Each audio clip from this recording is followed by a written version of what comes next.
सकाळच्या गडबडीत झटपट टिफिनसाठी भाजी बनवायची असेल तर नक्की ही भाजी ट्राय करून बघा. अगदी झटपट बनते आणि खायलाही खूप टेस्टी लागते. कुठलीही मेहनत न घेता झटपट आपण गवारची भाजी करूया. चला तर पाहू.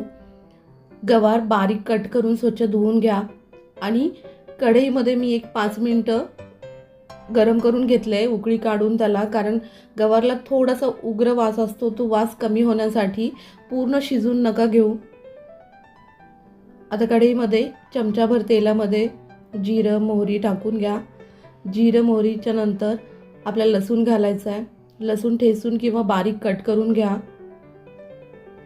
त्याच्यानंतर कढीपत्ता आणि कांदा. कांदा भरपूर टाकला तरी चालेल, गवारमध्ये कांदा छान लागतो.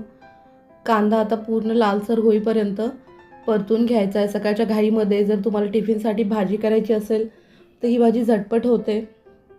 जर वेळ नसेल तर तुम्ही पूर्ण गवार उकडून घ्या, म्हणजे आपल्याला फक्त फोडणी द्यायचं काम राहतं. आता मी टोमॅटो चॉपरमध्ये कट करून घेतलेत, पटकन परतून होतात. तुम्ही किसून घेतलेत तरीही चालतील. हे पहा, टोमॅटोमधलं पूर्ण पाणी आटून घ्यायचं आहे. तोपर्यंत आपल्याला फास्ट गॅसवरतीच परतून घ्या, म्हणजे पूर्ण पाणी आटेल. तेल सुटेपर्यंत आपल्याला परतून घ्यायचं आहे. त्याच्यानंतर 1.5 चमचा मी लाल तिखट घेतलं आहे. तुम्ही आवडीनुसार कमी जास्त करू शकता. थोडीशी हळद, चवीनुसार मीठ आणि मी अर्धा चमचा गरम मसाला घेतला आहे, काळा मसाला. तुम्ही तुमच्या आवडीनुसार कुठलाही मसाला वापरू शकता. दाण्याचं कूट 2 चमचे. आता याला छान फ्राय करून घ्यायचं आहे.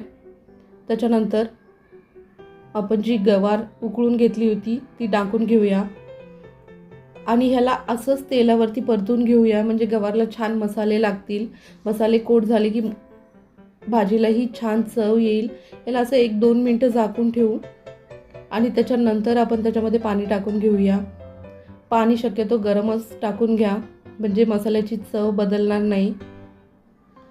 तुम्हाला जर भाजी खूप सुकी करायची असेल तर पाणी कमी टाका आणि पातळ करायची असेल तर पाणी 2 वाट्या तरी टाका साधारण, म्हणजे हलकी ग्रेव्हीवाली भाजी तयार होईल.